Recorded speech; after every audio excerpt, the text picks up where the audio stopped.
বকুলপুর গ্রামের এক ঘর জামাই রহিম। তার বাবা মা কেউ নেই। সে বকুলপুর গ্রামের রানীকে বিয়ে করে সেখানে ঘর জামাই থাকে। এই যে মহারাজ, দুপুর হয়ে আসলো আর আপনি এখনো পড়ে পড়ে ঘুমাচ্ছেন, কারণটা কি? শরীরটা ভালো লাগছে না গো বউ। হয়েছে হয়েছে, আরো তো অজুহাত দেখাতে হবে না তো।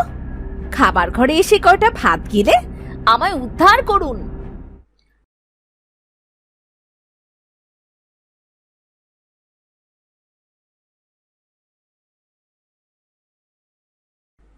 নিন মহারাজ, খাবার দাবার খেয়ে বাবার থেকে টাকা নিয়ে বাজার করে নিয়ে আসুন।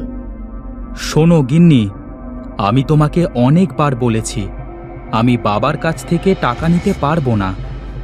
নিজের তো মুরত নাই 2 পয়সা রোজগার করার, আবার মুখে বড় বড় কথা। ভাতগুলো গিলে বাজারে যাও।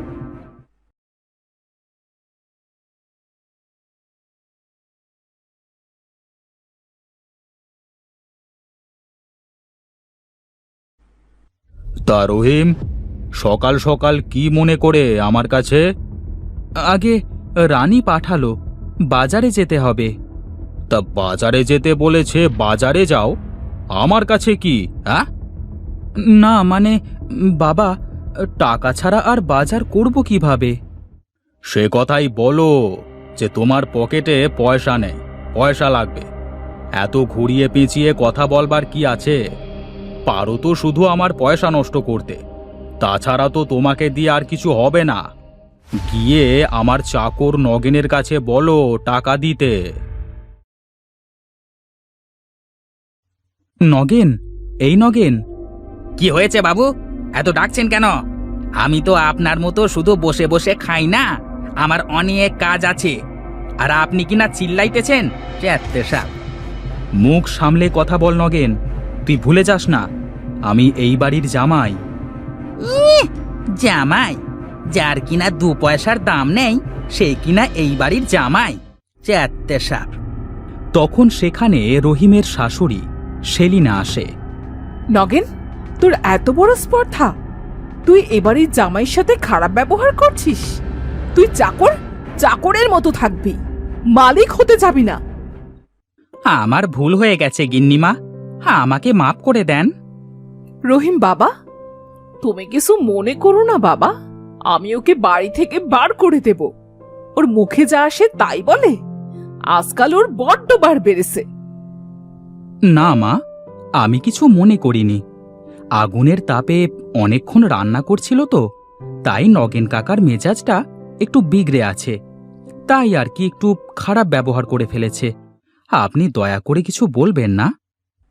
তোমার এই গুণটার জন্যেই আমি তোমাকে আমার ঘরে জামাই করে নিয়ে এসেছি। একটু ধৈর্য ধরো বাবা, দেখবে সবাই তোমায় পছন্দ করবে। সবার পছন্দ করা লাগবে না মা, আপনি আমাকে পছন্দ করেন, এটাই আমার কাছে অনেক।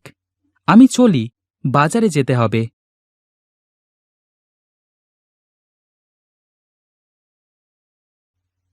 এই রহিম আসবার পর থেকে বাবু ওকে দিয়ে বাজার করাচ্ছে, আর আমার পকেটে বাজারের বাঁচানো টাকাগুলো ঢোকা বন্ধ হয়ে গেছে। আর ওর জন্য আজ গিন্নিমা আমাকে এত কথা শোনা। আমি ওই রহিমের বাচ্চাটাকে এই বাড়ি থেকে বের করে ছাড়বো। হ্যাঁ,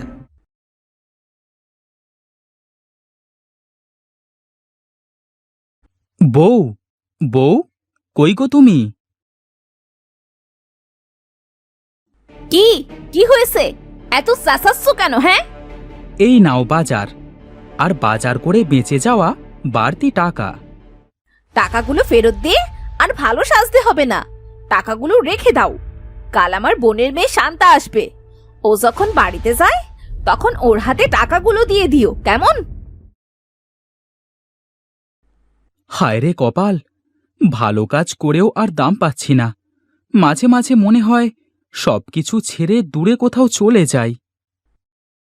পরের দিন রানীর বোনের মেয়ে শান্তা আসে বাড়িতে। রানী খালা, ও রানী খালা। শান্তা, তুই এসেছিস? আসতে রাস্তায় কোনো সমস্যা হয়নি তো? না খালা, কোনো সমস্যা হয়নি। আয় আয়, ঘরে আয়, ঘরে এসে বিশ্রাম কর। যা শান্তার জন্যে এক গ্লাস ঠান্ডা শরবত বানিয়ে নিয়ে আয়।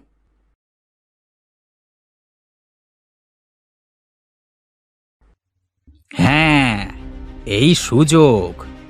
এবার ঠিক আমি ওই রহিম বেটাকে বাড়ি থেকে তাড়িয়ে ছাড়ব। এরপর রাতে যখন খাওয়া দাওয়া করে সবাই ঘুমাচ্ছিল, নগেন তখন গিয়ে শান্তার ব্যাগ থেকে একটা স্বর্ণের হার বের করে রহিমের আলমারিতে রেখে দেয়। হ্যাঁ, সব কাজ শেষ। এবার শুধু সকাল হওয়ার অপেক্ষা। বেটাকে এবার চুরির বদনাম দিয়ে বাড়ি থেকে বের করে দেব।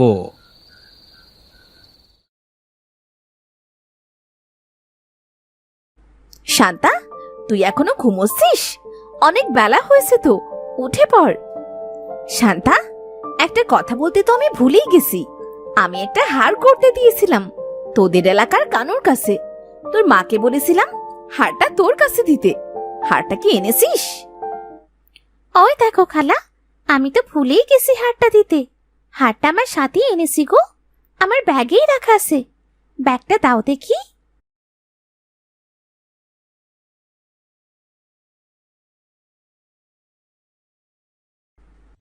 শান্তা ব্যাগ খুলে দেখে তার ব্যাগে কোনো হার নেই। আরে, হারটা গেল কোথায়? আমি তো হারটা ব্যাগেই রেখেছিলাম। কি হয়েছে? তোর চেঁচামেচি কিসের এত সকাল সকাল?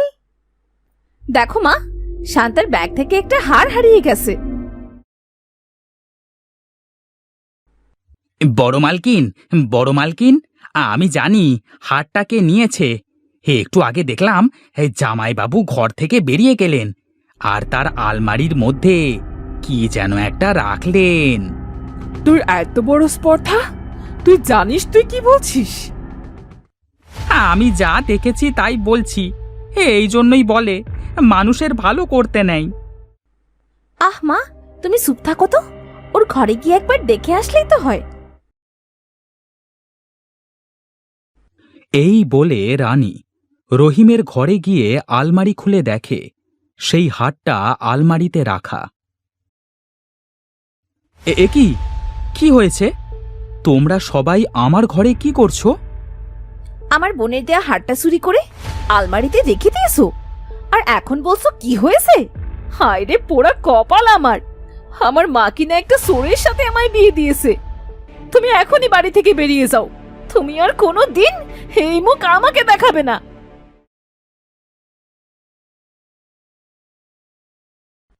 এরপর রহিম বাড়ি থেকে বেরিয়ে আসে। সে হাঁটতে হাঁটতে জঙ্গলের মধ্যে গিয়ে বসে থাকে।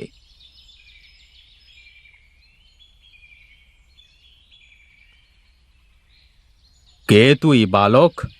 এই ঘন জঙ্গলে একা একা বসে আছিস কেন?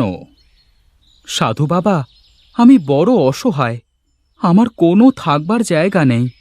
আমার শ্বশুরবাড়ি থেকে আমাকে মিথ্যে চুরির অপবাদ দিয়ে বের করে দিয়েছে।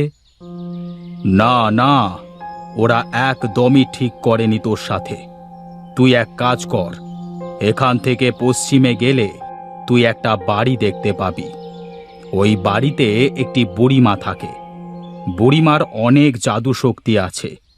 তুই তার কাছে গিয়ে তোর সব সমস্যার কথা বল, সে তোকে সাহায্য করবে।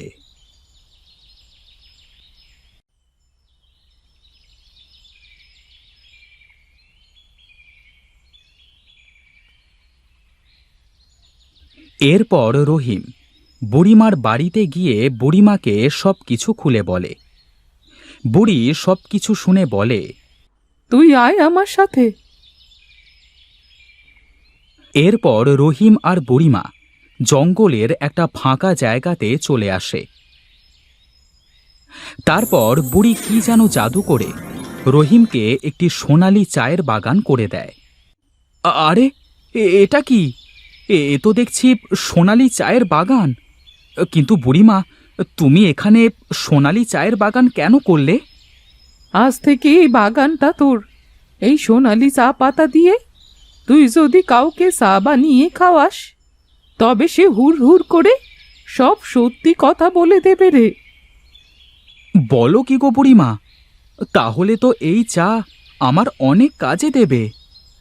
বুড়িমা, তুমি আমাকে এই সোনালি চা গাছের কিছু বীজ দিয়ে দাও আর কিছুটা চা পাতা দিয়ে দাও, তাহলেই আমার সব সমস্যা দূর হয়ে যাবে।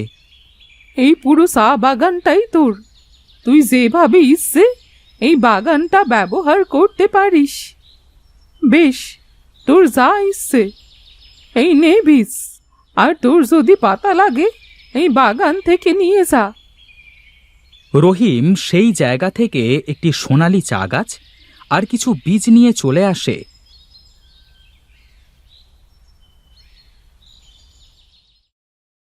তার শ্বশুর বাড়িতে। এই তোমার কি একটুও লজ্জা নাই? হ্যাঁ, তখন সেখানে বাড়ির সকল সদস্য চলে আসে।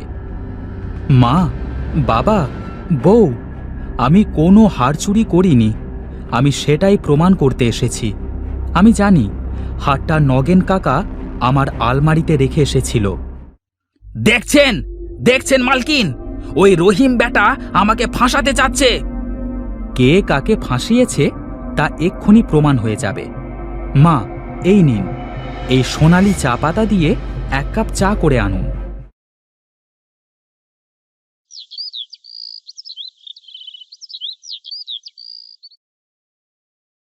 এই চাটা নগেনকে দিন, মা।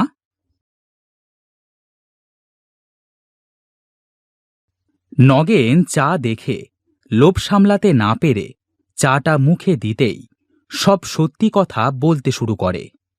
রহিমের কোনো দোষ নেই, আমি ওকে বাড়ি থেকে বের করবার জন্য সবকিছু করেছিলাম।